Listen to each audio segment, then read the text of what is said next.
अमलजनुन्यभूतर्पकाय क्षित्यामत्यल्पवृत्तेष्वपि कुजनकुतो दत्यभूत्याजगाय कर्त्रे कर्त्रे च कर्त्रे हयमुखहरये अमुद्रपात्रे नमस्ते तस्मै कस्मैचिदस्तन्मनसि कृतकथा विस्मृतो स्मारकाय अशेषवज्जड्यवलापकन्त्री नमस्कार आचार्य गाరు सुवाक्प्रदायिनी नमस्कार मगृसुरग्निरर्तकी भवप्रसन्ना वदने च मे श्रीः नमस्ते प्राणेश प्रणतविभवायावनिमगाः नमः स्वामिन् रामप्रियतम हनुमन् गुरुगुण नमस्तुभ्यं भीम प्रबलतम कृष्णेष्ट भगवन् नमः श्रीमन्मध्वप्रदेश सुदृशं नो जय जय भवति धनभावादेडमोकोऽपि वक्मि जडमतिरपि जन्तुर्जायते प्रज्ञमौली सकलवचनचेतो देवता भारती सा मम वचसि निदत्तां सन्निधिं मानसे च फणिगणवरभूषः पार्वतीश्लाघ्यवेषः कलजनपितरोषः खण्डितात्मीयदोषः सदरुणगिरिवासः शुक्रसूर्याद्यधीशः परिहर्तवोपाशः पातु मां पार्वतीशः नमोस्तु तात्विका देवाः विष्णुभक्तिपरायणाः धर्ममार्गे प्रेरयन्तु भवन्तः सर्व एव हि अस्मद्गुरुसमारम्भां टीकाकृत्पादमध्यगां श्रीमदाचार्यपर्यन्तां वन्दे गुरुपरम्परां नौमिन्याय सुधादिकृत्येमुनिं श्रीपादराक्षन्मणिन् व्यासार्यान् विदागमब्धिवेरान् श्रीवादिराजानपि वन्देऽहं सवरान् रघुत्तम गुरुन् विदग्ध्यवारानिधीन् श्रीसत्यव्रतराघवेन्द्रविन्पान् सद्गोसद्यानपान् विष्णोपदश्चिद्गोव्रातैः स्वान्तध्वान्तरिवारकः श्री सत्यसंध सूर्योऽयं भासतान्नो हृदम्बरे सत्यधीरकराब्जुत्थज्ञान वैराग्यसागरः सत्यज्ञानाख्यतरणि स्वान्तध्वान्तनिकृतो मन्मनोभिष्टवरदं सर्वाभिष्टफलप्रदं पुरन्दरगुरुं वन्दे दासश्रेष्ठं दयानिधिमज्ञानतिपरिच्छेदं बुद्धिसम्पत्प्रदायकं विज्ञानविशान्तविजयकुरुं भजे जलज्येष्ठनिभाकारं जगदीशपदाश्रयं जगदीतलविख्यातं जगन्नाथगुरुं भजे दासवर्यं दयासक्तं दूरीकृतद्वाक्षं हरिकथामृतवक्तारं जगन्नाथगुरुं भजे सत्याभिज्ञकराब्जोत्थान पंचाशत् वर्षपूजिकान् सत्यप्रमोदतीर्थार्यान् नौमिन्याय सुधारतान् शास्त्रेण पारदर्श्वारं शास्त्रज्ञे श्रीवत्सलं भक्तोद्धारकं सत्यात्मानं गुरुं भजे विद्यापीठविदातारं विद्यावारिधिचिन्तनं विद्यार्थिवत्सलं वन्दे महामहिम सद्गुरुम् आपादमूलपर्यन्तं गुरूणामागमं स्मरेत् तेन विघ्नाः प्रणश्यन्ति सिद्ध्यन्ति मनोरथाः श्रीगुरुभ्यो नमः हरिः ओं हरिः ओं हरिः ओं ఎవరి వాళ్ళ పారాయణానికి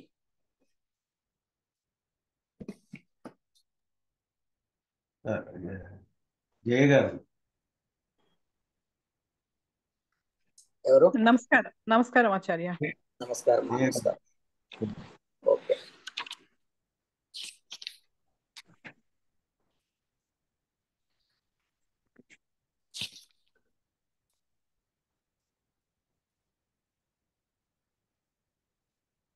వామదేవ వామదేవ విరించితనయ విరించితనయ ఉమామనోహర ఉమామనోహర ఉగ్రదూర్జటి ఉగ్రదూర్జటి సామజాజిన వసన భూషణ సామజాజిన వసనభూషణ సుమనసోత్తం సుమనసోత్తంస కామహర కామహర కైలాసమందిర కైలాసమందిర సోమసూర్యానల విలోచన సోమసూర్యానల విలోచన కామితప్రద కామితప్రద కరుణి సమగే కరుణిశಮಗೆ సదాసు మంగళవా సదాసు మంగళవా.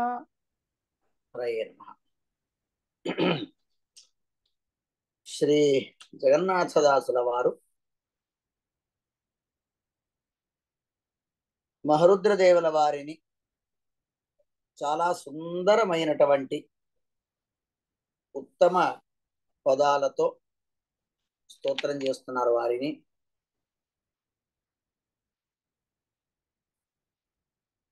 ఇక్కడ ఒక్కొక్క విశేషణాలు వారి గురించి చెప్పేటప్పుడు వామదేవ, విరించితనయ, ఉమామనోహర, ఉగ్ర దుర్జటి, సామజాజన వసన లేక సామజాజన వసన భూషణ, సుమనసోత్తంస అన్నటువంటి ఒక్కొక్క పదము కూడా మహరుద్రదేవుల వారి పట్ల విశేషమైనటువంటి భక్తికి కారణమవుతున్నాయి. ఈ సందర్భంలో ఒక ప్రత్యేక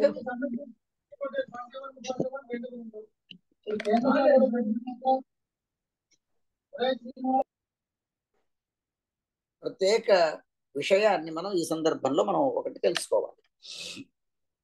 సహజంగా మహరుద్రదేవుల వారిని మనం మధ్వ సిద్ధాంతస్థులం నమస్కారం చేయొచ్చా, శివాలయానికి వెళ్ళొచ్చా అని అనేవాళ్ళు కొందరు, శివారాధకులు కొందరు, చెయ్యాలో చెయ్యకూడదో తెలియక కొందరు, పంచాయతనము అని అనుకునే వాళ్ళు కొందరు. ఇది మనం మధ్వులం, వాళ్ళు శైవారాధకులు, మరి ఎంతవరకు ఇది సరి అన్నటువంటి కొంత ఇదమదోవా అన్నటువంటి జ్ఞానము, సందేహము కొందరికి కలుగుతుంది. కానీ శ్రీ జగన్నాథదాసుల వారు మనకు చక్కటి పరమోపకారం చేశారు. ఆయన ఇక్కడ ముందు మనం క్రమేపి శబ్దశః అర్థం తెలుసుకుంటూ వెళ్ళిపోదాం. వామదేవ సంబోధన విభక్తి వామదేవ అంటే మహరుద్రదేవుల వారిని వామదేవ అని అంటారు. ఎందుకంటారు? విశేష అర్థంలో వెళ్ళినప్పుడు దాన్ని తెలుసుకుందాం. శబ్దశః ఇక్కడ శ్లోకపరంగా విరించి తనయ, విరించి బ్రహ్మదేవుల వారి కుమారులు, ఉగ్ర మహా ఉగ్రంగా ఉన్నటువంటి వారు, ధూర్జటి సామజాజన వసన సామజాజన వసన భూషణ సామజాజన సామజవర గమన అని గజగమన ఏనుగు యొక్క నడకను చెప్పేటువంటిది ఇక్కడ ఈ ప్రసంగంలో. సామజాజన వసన అంటే గజ చర్మాంబరధర, అది ఏ ఆభూషణంగా ఎగినటువంటి వారు అని చెబుతూ, ఆ తర్వాత ఇంద్రాది దేవతల కన్నా ఉత్తములైనటువంటి వారు అన్నటువంటి అర్థంలోను, సుమనసోత్తంస అంటే దేవతలు, సుమనస అమరా నిర్జరా దేవ త్రిదవ వివిధసురా సుపర్వాణ సుమనస అని అమరకోశం చెప్తుంది.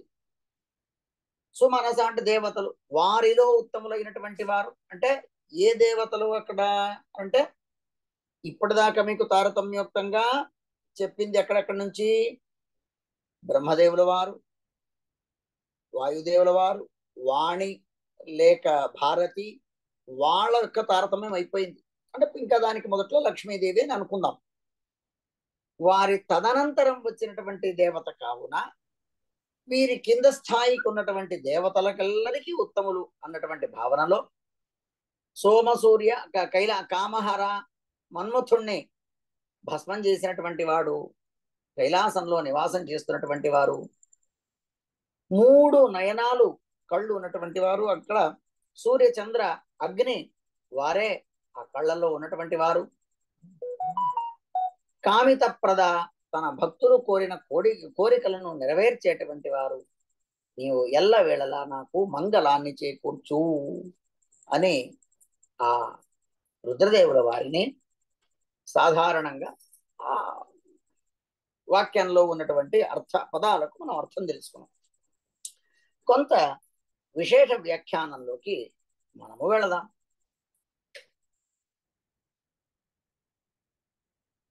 ఈ దేవతా తారతమ్యం చెబుతున్నప్పుడు భగవంతుడు లక్ష్మీదేవి, బ్రహ్మదేవుల వారు వాణి, వాయు భారతి, ఇలాగా ఒక క్రమంగా వాళ్ళు అక్కడ చెప్తున్నారు.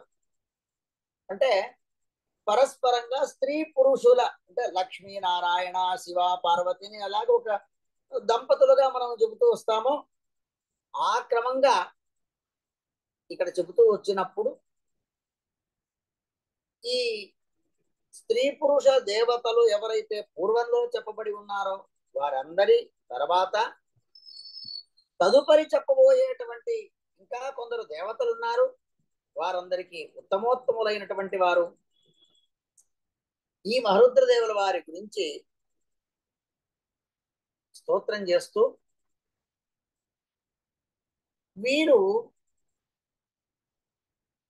నిన్నటి రోజున మనం తంత్రసారంలో శ్రీమదాచార్యుల వారు చెప్పినటువంటి రుద్రదేవతాక రుద్ర నమస్కారానికి ఆ తంత్రసారంలో నమ శివాయ అన్నటువంటి పంచాక్షరి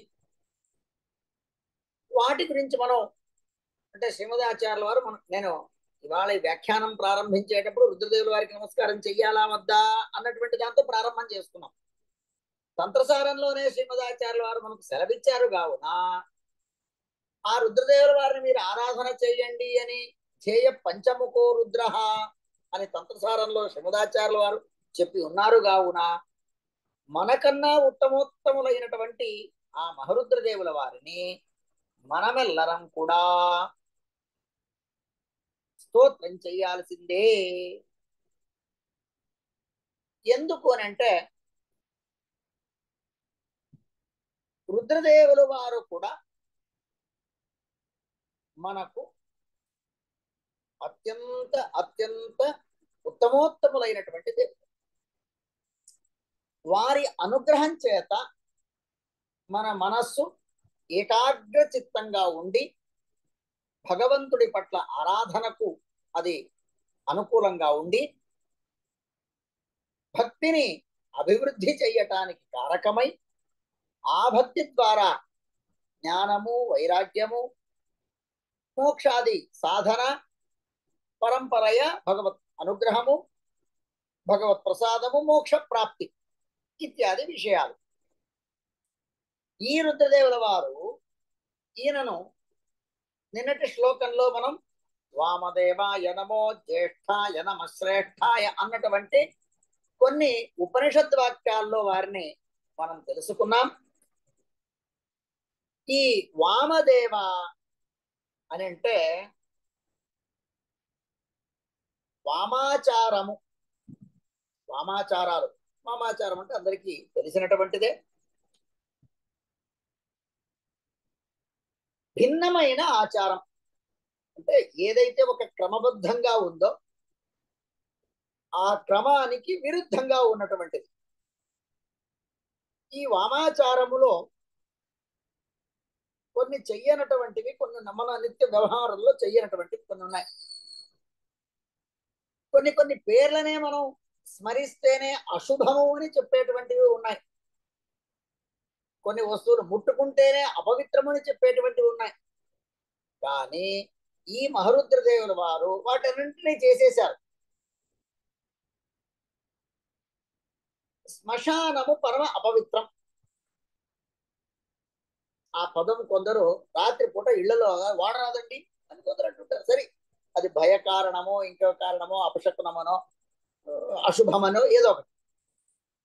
కానీ వీరి ఆచారము విరుద్ధమైనటువంటి ఆచారము కలిగినటువంటి వారు. శ్రీమద్ భాగవత చతుర్థ స్కందంలో శ్రీ దక్ష ప్రజాపతి వారు శ్రీ మహరుద్రదేవుల వారిని నింద చేసేటప్పుడు ప్రేతవాసేషు ఘోరేషు, ఎక్కడుంటారు ఈయన అని అంటే ఎక్కడ ప్రేతభూత ప్రమత గణాలన్నీ కూడా నివాసం చేస్తున్నవో అంటే శ్మశానం. ఆ శ్మశానంలో ఉన్నటువంటి వారు చితాభస్మ విలిప్తంగ, చితిలో ఉన్నటువంటి భస్మాన్ని ధరించేటువంటి వారు ఎవరు ధరిస్తారు చెప్పండి? అంటే ఇలాంటి విరుద్ధమైనటువంటి ఆచారాలను చేసేటువంటి వ్యక్తి ఈ వామదేవ. వామాచారాలను, విరుద్ధ ఆచారాలను చేసేటువంటి వారు. మొత్తానికి మీరు రుద్రదేవుల వారిని చూస్తే విరుద్ధ చరితోచిత శ్రీ నారాయణ పండితాచార్యుల వారు మహరుద్రదేవుల వారిని ఒక స్తోత్రం చేశారు. స్ఫుటం స్ఫటిక సప్రభం స్ఫుటితహాటక శ్రీజటం శశాంకదళ శేఖరం కపిల పుల్ల నేత్రత్రయం తరక్షువర కృత్తిమద్భుజగ భూషణం భూతిమత కదానుషితి కంఠతే వపురవేక్షతే వీక్షణం త్రిలోచన విలోచనే లసతి తేలలామాయితే స్మరో నియమఘ స్మరో నియమి నామ బుద్ధస్మసాత్ అని చాలా సుందరంగా శివస్థుతి అన్నటువంటి దాన్ని మహరుద్రదేవుల వారి గురించి చాలా అద్భుతంగా చేశారు. అక్కడ విరుద్ధ చరితోచిత తవ శివస్థుతిర్మాలిక అని చెప్తూ వారు చెప్తారు. రుద్రదేవుల వారు వారి ఆకారము, వేషము, భూషము, ఆచారము ఇవన్నీ కూడా చెప్పేది ఒకటి, చేసేది ఒకటి. ఆయన విరుద్ధ చరితోచిత, ఆయన చేసింది ఒక రకం, చెప్పింది ఒక రకం. ఆ మెడలో పుర్రెమాల, నాగాభరణ, గజ చర్మాంబరధర, ఆ వెంట్రుకలన్నీ కేశపాశాలన్నీ భుజస్కంధాల మీద వదులుకొని అస్తవ్యస్తంగా ఉండేటువంటి వ్యక్తి. ఇలాగన్నీ విచిత్ర విరుద్ధమైనటువంటి వెంట్రుకలు ముడి వేయనిదే ఉండరాదు. ఎవరైనా సరే స్త్రీ పురుషులకు శిఖ, ఆ శిఖ బంధనం ఉండాలి, ఎల్లవేళలా ముడి వేసి ఉండాలి. బాధ కలిగినప్పుడు, అవమానం కలిగినప్పుడు, కొన్ని ప్రసంగాలు లేదా ఇంకెవరో గతించినప్పుడు ఆ శిఖ అంటే ఆడవారి ఈ వెంట్రుకలు ముడి వేయకుండా ఉంటాయి. మహాభారతంలో ద్రౌపదాదేవి కురులు ముడి వేయల. అక్కడ పూర్వాపర ప్రసంగాలు ఏమిటి, ఎవరైనా చెప్పగలరా?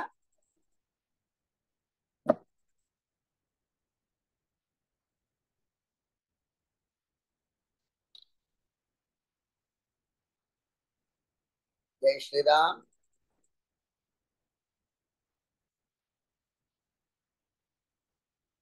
వస్త్రాపహరణ సమయంలో అవమానం జరిగింది.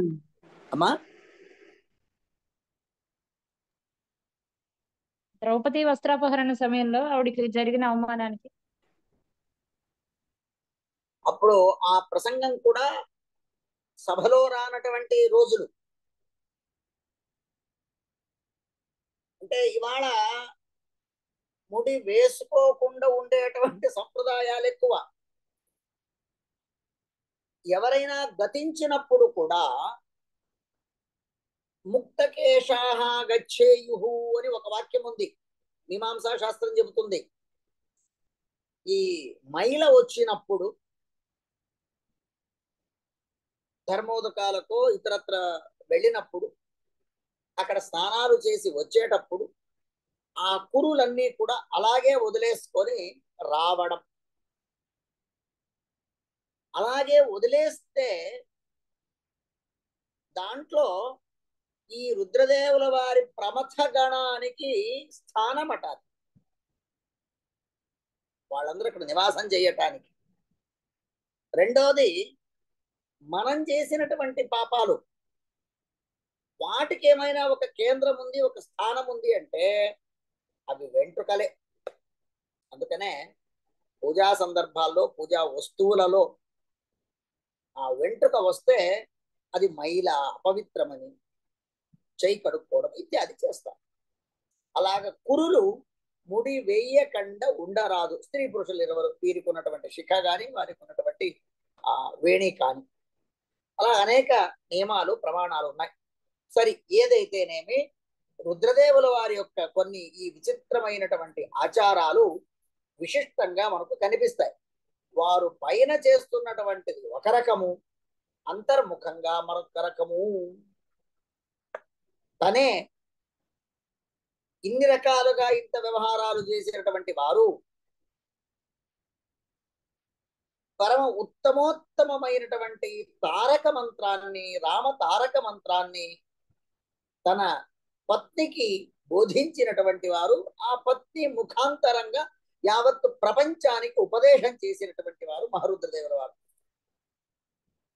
మహాభారత అనుశాసన పర్వంలో చాలా విషయాలు పార్వతీ పరమేశ్వరుల సంవాదాలు అద్భుతంగా వస్తాయి. అలాగా అంటే మనకు మహరుద్రదేవుల వారిని చూడగా వారి ఆకారము, వేషము, భూషము, ఆ చితాభస్మ, పుర్రెలమాల, ఇవన్నీ విచిత్రంగా కలిపి ఎవరి కోసం ఇది అంటే ఎవరైతే వామాచారం చేస్తారో వారికి. అందుకనే రుద్రదేవుల వారిని మీరు ఆరాధించండి అని ఇలాగ రెండు రకాలుగా మనకి వ్యత్యస్తంగా మనకు కనిపిస్తాయి. సరే, ఇకపోతే వీరు ఆ పద్యంలో మనకు వామదేవ విరించి తనయ బ్రహ్మదేవుల వారికి కుమారులుగా జన్మించినటువంటి వారు. బ్రహ్మదేవుల వారిగా కుమారుగా జన్మించినటువంటి ఈ మహానుభావుడు బ్రహ్మదేవుల వారి పట్లను గౌరవం, బ్రహ్మకు తాతగా ఉన్నటువంటి తండ్రిగా ఉన్నటువంటి భగవంతుడి పట్ల కూడా విశిష్టమైనటువంటి గౌరవాన్ని కలిగినటువంటి వ్యక్తి ఈ విరించి తనయ మహరుద్రదేవుల వారు. ఆ తర్వాత ఉమా మనోహర. రుద్రదేవులు ఇది ఉమాదేవికి పరమ ప్రీత్యాస్పదులైనటువంటి వారు. చూడండి ఎంత వికారమైనటువంటి ఆకారం ఉన్న, శ్మశానంలో ఉన్న, చితాభస్మాన్ని రాసుకున్న ఆ రుద్రదేవుల వారే తనకు పతి కావాలి అని చెప్పి దాక్షాయిణిగా ఉన్నటువంటి దక్షపుత్రిక తన తండ్రి తన భర్తను అవమానం చేసిన ఆ ప్రసంగాన తను దేహత్యాగం చేసి మరుజన్మలో పర్వతరాజ పుత్రికగా, మేనాదేవి పుత్రికగా తను పార్వతిగా అవతారం చేసి పరమశివుడే తనకు పతి కావాలని సాధన చేసినటువంటి మహా ఇల్లాలు ఈవిడ ఉమా మనోహర. ఆ ఉమాదేవికి మనోహరంగా ఉన్నటువంటి వారు. ఇక్కడ ఉ మరియు మా రెండు అక్షరాల్లో ఇవి బుద్ధిదాయకమైనటువంటిది అని చెప్పడంలో కూడా తప్పేమీ లేదు. ఓంకారంలో అకార ఉకార మకార ఓం ఓంకార ఉచ్చారణ స్త్రీలకు లేదు. శ్రీయమని వారికి ఉచ్చారణ. ఏ విధమైనటువంటి గురుమంత్రం గురువులు వారు ఉపదేశం చేసి ఉంటే ఆ గురుమంత్ర జపం చేయటానికి వారికి కావాల్సినటువంటిది ఆ సాధనాన్ని, ఆ సాధన బీజాక్షరాన్ని శ్రీకారంతో చెప్పాలి. ఓంకార ఉచ్చారం లేదు. ఓంకారంలో అకార ఉకార మకార నాద బిందు ఘోష ఇత్యాదులన్నీ ఉన్నాయి. అలాగా జ్ఞానప్రదమైనటువంటి అక్షరాలుగా ఆ అక్షరాలు చేత కూడా కూడినటువంటి పదంగా ఈ ఉమాదేవి ఇక్కడ ఉంటా ఉంది. ఈయన ఉగ్ర అన్నటువంటి పేరు రుద్రదేవుల వారికి ఉంది. ఎంత తమాషా అంటే రుద్రదేవుల వారు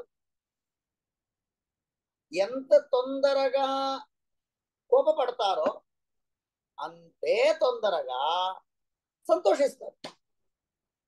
అంటే కోపం రావడము ఆలస్యం లేదు, కోపం శాంతం అవ్వడము ఆలస్యం లేదు. పాల మీద పొంగు అని అంటుంటారు. పాల మీద పొంగు, పాలు కింద నిప్పు ఉంటుంది, అలాగ పైన పొంగుతుంది. మరుక్షణానికి మళ్ళీ తప్పని కింద పడుతుంది. అంతే, ఆ క్షణికావేశం అంతే. అలాగే ఈ రుద్రదేవుల వారు కూడా ఉగ్ర. ఆయన ఎవరైనా స్తోత్రం చేసేసారా వెంటనే సంతోషించేస్తారు. ఎన్నో ప్రసంగాలు మనం చూస్తాం. ఇలాగా ఆ రుద్రదేవుల వారిని చాలా సుందరంగా ఉగ్ర కపర్ది శ్రీకంఠ శితి కంఠ కపాలభృత అమరకోశంలో చెబుతారు. ఈ మహరుద్రదేవుల వారు ధూర్జటి నీలలోహిత మళ్ళీ అమరకోశం. మీరు ఆ జడగట్టినటువంటిది అంటే దానికి తైలం లేదు, దాన్ని దువ్వడం లేదు, అలాగా గంటు గట్టిపోయి ఉంటుంది. అలాగ విచిత్రమైనటువంటి ఆ వేషధారణతో కూడినటువంటి వారు. వీరు వ్యోమకేశ అన్నటువంటి పదం కూడా వారికి ఉన్నది. ఆ గంగా నదిని తన శిరస్సులో జటామండలంలో ధారణ చేయటానికి బంధించటానికి వెంట్రుకలెల్లవూ కూడా ఊర్ధ్వకేశంగా వ్యోమకేశంగా ఆకాశం వైపు ఉన్నటువంటి వారు. అంటే ఇవన్నీ ఒక్కొక్క రకంగా చెప్పాలంటే విరుద్ధమైనటువంటి ఆచారాలే.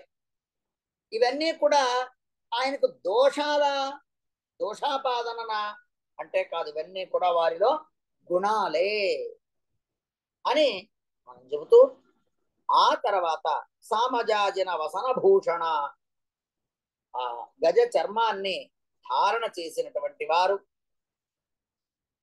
వీటన్నిటికీ కూడా ఒక్కొక్క దానికి ఒక్కొక్క రకమైనటువంటి ఇతిహాసాలు ఉన్నాయి.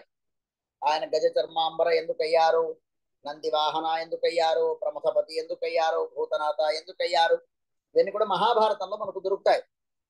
ఇలాగా చాలా సుందరమైనటువంటి ఒక్కొక్క దానికి ఒక్కొక్క ఇతిహాసాలు ఉన్నాయి.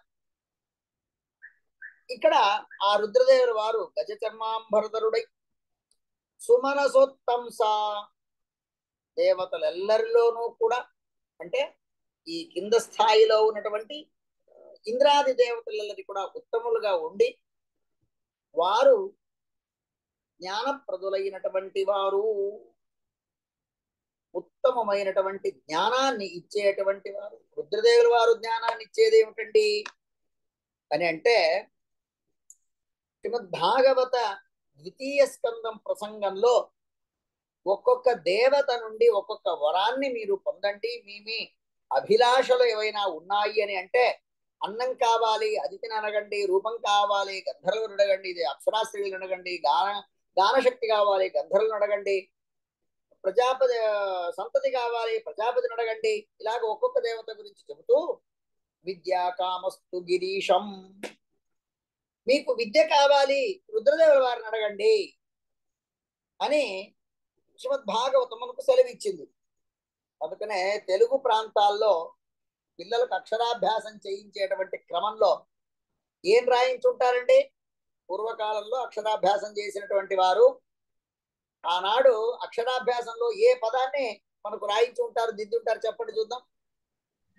ఓం నమః శివాయ నమః. ఎవరది? ఓం నమ శివాయ. ఎవరది? ఓంకార రహితం, ఓంకార సహితం. సరే, ఓకే, రాశారు అన్నారు, అది వేరే సంగతి. ఎవరో పిల్లలు ఎవరో చెప్పినట్టు అనిపించింది. ఎవరది? చిన్న పిల్లల వాయిస్ వినిపించింది నాకు.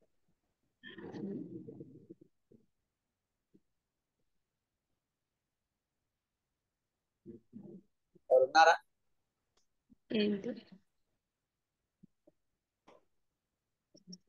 సరే, శివాయ నమః అని పూర్వకాలంలో మనకు ఆనాడు రుద్రదేవుల వారి పేరుతోనే మనకు అక్షరాభ్యాసం చేయించినటువంటివి కొన్ని ఉన్నాయి. ఆ తర్వాత మనకు సాంప్రదాయకంగా తెలిసాక హయగ్రీవనో శ్రీరామనో, ఇప్పుడు మన స్వాముల వారి దగ్గర ఎవరైనా పిల్లల్ని తీసుకొని వెళతారు అక్షరాభ్యాసానికి, ఆ పలక పైన స్వాముల వారు శ్రీరామాయ నమః వేదవ్యాసాయ నమః అని రాసి పంపిస్తారు. అదేమిటండి అని అంటే, రుద్రదేవుల వారు ఏ దేవతనైతే ఆరాధన చేస్తారో ఆ దేవతా నామం కావున శ్రీరామ రామ రామేతి రమే రామే మనోరమే సహస్రనామ తత్తుల్యం రామనామ వరానని అని చెప్పి ఉన్నది కావున ఆ రామాక్షరాన్ని, రామనామాన్ని రాసి మనకు స్వాముల వారు అనుగ్రహం చేస్తుంటారు. ఈ రకంగా ఆ రుద్రదేవుల వారు జ్ఞాని అయినటువంటి వారు, జ్ఞానప్రదులైనటువంటి, మనకు జ్ఞానం ఇచ్చేటువంటి. ఇకపోతే కామహర, మన్మథుణ్ణి సంహారం చేసినటువంటి వారు, కామ నిగ్రహం చేసినటువంటి వారు. ఎంత విచిత్రం చూడండి. అరిషడ్వర్గాదులను జయించాలి, సరి, కాముణ్ణి సంహారం చేశారు, సరి. ఇప్పుడే పూర్వ శ్లోకంలో, పూర్వ పదాల్లో వారిని ఉగ్ర అని పదంతో తెలుసుకున్నాం. ఏ మహా ఉగ్రం, కోపం, ఆయనకి తాపం.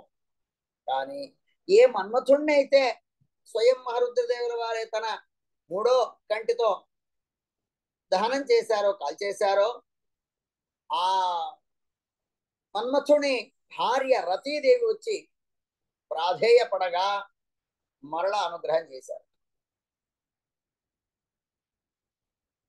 మరలా అనుగ్రహం చేస్తే ఆవిడ పరమ సంతోషించింది. కానీ ఎక్కడండి నా భర్త అని అంటే ఎక్కడ లేడు, అక్కడ బూడిదే ఉన్నాడే. ఆయనకి శరీరం లేకుండాను అందరిలోనూ సజీవంగా తిరగమని వరం ఇచ్చేశారు. అందుకనే మన్మథుడికి మరొక పేరు ఉంది, అనంగా. అంగ శరీరము, అంగం లేనటువంటి వాడు, శరీరమే లేనటువంటి వాడు, అందరిలోనూ ఉన్నటువంటి వాడు. అంటే ఏ క్షణమైతే వారు క్రోధంతో కోపోద్యుక్తులై ఆ మన్మథుడిని దహనం చేశారో మరుక్షణమే ఆయన ఇల్లాలు రతీదేవి ప్రార్థన చేయగా, తపశ్చర్యం చేయగా, సంతోషించగా ఆవిడని అనుగ్రహం చేయడానికి రుద్రదేవుల వారు వరం ఇచ్చారు. ఈ ప్రసంగంలో ఇంకోటి చిన్న, ఈ ఆడవాళ్ళు గోరింటాకు పెట్టుకుంటారు. తర్వాత మన ఇంకొక ఇది దవనం, మరవం దవనం, ఈ పూలు కట్టేటప్పుడు మధ్యలో ఒక గ్రీన్ ఆకు ఒకటి వేస్తారు దవనం అని. ఈ దవనం పుట్టింది ఇదే ప్రసంగంలోనే. ఆ రతీదేవి ఆ కింద పడ్డ బూడిద, ఆ భర్త యొక్క బూడిద, అది పట్టుకుని ఏడుస్తా ఉంది, అయ్యో నా భర్త మరణించాడని. ఆ సందర్భంలో ఈవిడి కంటి నుండి 2 చుక్కలు రాలే. ఆ బూడిదలో పడగా ఒకటి మీకు ఈ గోరెంటాకు చెట్టు, మరొకటి దవనం చెట్టు, ఇవి 2 అక్కడి నుంచి పుట్టుకొచ్చాయి.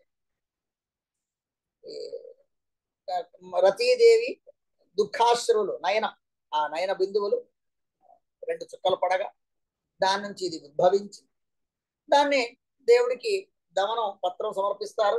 తర్వాత ఈ గోరెంటాకుని చేతికి రాసుకుంటారు. అయితే విచిత్రం ఏమిటంటే ఈ రెండిట్లో గోరెంటాకు మడికి పనికిరాదు అని కొందరు తీసుకోరు. అయితే అది మాకు శారీరకంగా చాలా చలువ చేస్తుంది. హీట్ ఎక్కినటువంటి వాడికి అది గోరెంటాకు రాసుకుంటే చల్లగా ఉంటుంది అని దాంట్లో ప్రత్యేకంగా ఆషాఢ మాసంలో రాసుకునేటువంటి కొందరు ఏదో పద్ధతులు. కానీ దవనం భగవంతుడికి సమర్పించేటువంటి పత్రం. అంటే ఒకటి పనికి అంటే ఆకు రాసుకుని ఆకు నుంచి వచ్చినటువంటి ఎరుపు వర్ణము మడికి పనికి రాదైతే ఒకటి, ఇంకోటి పూజార్హమైనటువంటి ఇంకొక వృక్షంగా ఇవి 2 ఆ రతీదేవి దుఃఖాశ్రువుల నుండి పుట్టినటువంటివి. ఇలాగా ఆ రుద్రదేవుల వారు ఎంత ఉగ్రమో మరుక్షణమే అంతే పరమ సంతోషించి అనుగ్రహం చేసేటువంటి వారు అని కూడా మనం ఈ ప్రసంగంలో తెలుసుకోవచ్చు. కైలాస మందిర, ఆ రుద్రదేవుల వారికి ప్రత్యేకమైనటువంటి ఒక స్థానం, అది కైలాసంలో వారిదైనటువంటి నివాసాన్ని ఏర్పరచుకొని ఉన్నటువంటి వారు. భగవంతుడు శ్వేతద్వీపానంతాసన వైకుంఠంలో ఉన్నట్టుగా రుద్రదేవుల వారు కైలాసంలో ఉంటారు. సోమ సూర్య అనల విలోచన, సోమ చంద్ర, సూర్యుడు, అనల అగ్ని, వీరే ఆ ముక్కంటికి 3 నయన స్థానాల్లో ఉన్నటువంటి వారు. సకల భక్తుల మనోభిష్టాన్ని నెరవేర్చేటువంటి వారు. వారిని శ్రీమద్ భాగవతంలోనూ కూడా ఆశుతోష, ఉమాపతి, భగవాన్ ఇత్యాది కొన్ని పదాలతో వర్ణన చేసి ఉన్నారు. అలాంటి ఈ మహరుద్రదేవుల వారు కామిత ప్రదా, భక్తులు ఏ విధమైనటువంటి కోరికలు కోరుతారో వాటినన్నిటినీ కూడా భక్తులకు అనుగ్రహం చేసేటువంటి మహనీయులు వారు. వారిని మనం ప్రార్థన చేసేది ఏమంటే సదా సుమంగళవ కరుణసుజయమగే, ఎల్లవేళలా నాకు సౌమంగళ్యాన్ని, సౌభాగ్యాన్ని ప్రసాదించు అని. మంగళవ, మంగళం అన్నటువంటి దానికి అనేక అర్థాల్లో మనం తీసుకోవచ్చు. ఇక్కడ ఉన్నటువంటి వాళ్ళందరూ అక్క చెల్లెళ్ళు, ఆడవాళ్ళు ఉన్నారు కావున సౌమంగళ్యం కావాలి. అందుకనే వివాహంలో చూడండి, గౌరీహర పూజ, గౌరీ మనోహర పూజ, గౌరీ పూజ అని ఆ అమ్మాయి చేత సౌభాగ్యాభివృద్ధికి ఆ గౌరీ పూజను చేయించేటువంటి ఒక సంప్రదాయం. ఈ సర్వమంగళ మాంగళ్యే శివే సర్వార్థ సాధికే శరణ్యే త్రయంబకి దేవీ నారాయణ. ఈ శ్లోకం చెప్పండి చూద్దాం, ఏం చెప్తారు?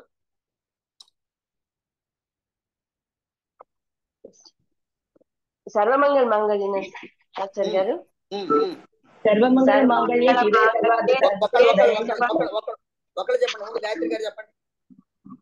సర్వమంగళ మాంగళ్యే శివే సర్వార్థ సాధికే శరణ్యే త్రయంబకే దేవి నారాయణి నమోస్తుతే.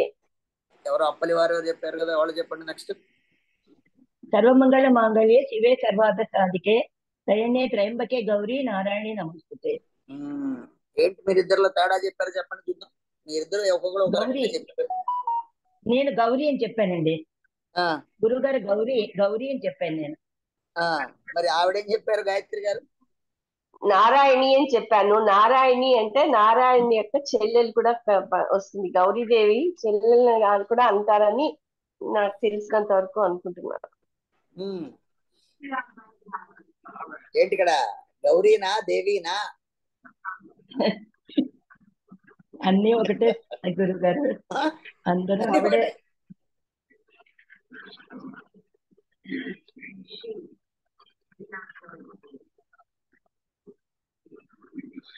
రెండు పాఠాలు ఉన్నాయి. మీరు అక్కడ ఏ దేవతనైతే ఆరాధిస్తున్నారో, అంటే గౌరీ దేవతను ఆరాధిస్తున్నారు అంటే గౌరీ శబ్దానికి పార్వతీను గౌరీగాను చెప్పవచ్చు, లక్ష్మీదేవిని కూడా గౌరీగాను చెప్పవచ్చు. విశేషంగా గౌరీ అన్నటువంటిది పార్వతికే చెబుతారు ఎక్కువ శాతం. సర్వమంగళ మాంగళ్యే శివే సర్వార్థ సాధికే శరణ్యే త్ర్యంబకీ దేవి నారాయణ నమస్తే. త్ర్యంబకీ దేవి అన్నారు మరి ఇక్కడ, అంచేత రుద్రదేవుల వారి భార్య కదా చెప్పవచ్చు. త్ర్యంబక అంటే రుద్రదేవుల వారు ఆ త్రయంబకుడి యొక్క సంబంధించినటువంటి ఆవిడ అని చెప్పవచ్చు. లేక నారాయణ నమోస్తుతే అన్నారు కావున నారాయణి లక్ష్మీదేవి గాను అక్కడ చెప్పవచ్చు. మీరు అక్కడ ఏ దేవత ఆరాధన చేస్తారో ఆ రకంగా ఇక్కడ చెప్పవచ్చు. సరే, ఏదైతేనేమి ఆ గౌరీ దేవత సత్యాత్పతీతుల వారు ఒక సందర్భంలో త్రయంబకి అంటే ముగ్గురు అమ్మల శ్రీరామచంద్రుడు ముగ్గురు అమ్మలు చెబుతా వచ్చారు కావండి భలే వాళ్ళే. ఇక్కడ త్రయంబకి అంటే 3 కళ్ళు ఉన్నటువంటి ఆవిడ అని ఒక అర్థం. అంటే స్వామివారు చెప్పిన దానికి నేను విరుద్ధం చెప్పట్లేదండి, నాకు తెలిసింది చెబుతున్నా. త్రయంబకే 3 కళ్ళు, త్రినయని అని ఒక అర్థంలో. అంటే రుద్రదేవుల వారికి మాత్రమే 3 కళ్ళు కాదు, లక్ష్మీదేవికి 3 కళ్ళు, లేక నరసింహస్వామికి 3 కళ్ళు, దుర్గాదేవికి 3 కళ్ళు. ఈ రకంగా మనం అక్కడ 3 నయనాలు. అంటే అది ఎక్కువ జగత్ ప్రసిద్ధి రుద్రదేవుల వారిదే. అది సత్యధర్మ తీర్థుల వారు ఏం చేశారంటే, ఇదంతా ఇప్పుడు దీని పూర్వపద్యం, ఇది మన పూర్వపద్యంలో ఇక్కడ రుద్రదేవుల వారి పంచరూపాత్మకనే దైవక అని చెప్పేటప్పుడు నిన్న సద్యోజాతం ప్రవక్ష్యామి సద్యోజాతాయ వై నమో ఇత్యాది మన శ్లోకాలు చెప్పుకున్నాం కదా. ఇదంతా రుద్రంలో వచ్చింది, నమక చమకంలో రుద్రదేవుల వారి గురించి చెప్పేటువంటిది. ఆ నమక చమకాదులకు సత్యధర్మ తీర్థుల వారు రాముడి పరంగా వ్యాఖ్యానం చేశారు. నమక చమకాలుగానే శివాలయంలో చెప్పేటువంటిది ఏకాదశి రుద్రాభిషేకమనో ఇంకొకటనో. దానికి శ్రీ సత్యధర్మ తీర్థుల వారు అక్కడ చెప్పేటప్పుడు నమో భగవతే రుద్రాయ నమస్తే రుద్రమన్యమముతో తైషవే నమః నమస్తే అస్ధన్మనే బాహుభ్యాముతే నమః యా తైషు శివతమా శివం బభూవతే ధనుః శివాచరద్యా యా తప్పజానో రుద్రముదయ అని ఆ నమక చమకాలు చెప్పేటప్పుడు రుద్రదేవుల వారికి 3 కళ్ళున్నాయి అంచేత మీరు ముక్కన్నా అన్నారు సరిపోతుంది, రాముడికి ఎలాగ మీరు అర్థం చెప్తారండి అని అంటే సత్యధర్మ తీర్థుల వారు త్రయంబక అని అన్నారు.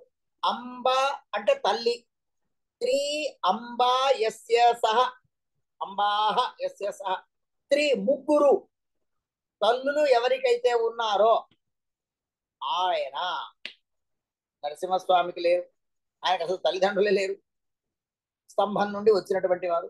వ్యాసుల వారికి ఉన్నా ఒకవేళ నిమిత్తంగా తాత్కాలికంగా క్షణకాలికంగా తల్లిగా ఉన్నటువంటి సత్యవతీదేవిని తల్లి అన్నా ఒకతే తల్లి, అక్కడ 3 తల్లులు లేరు.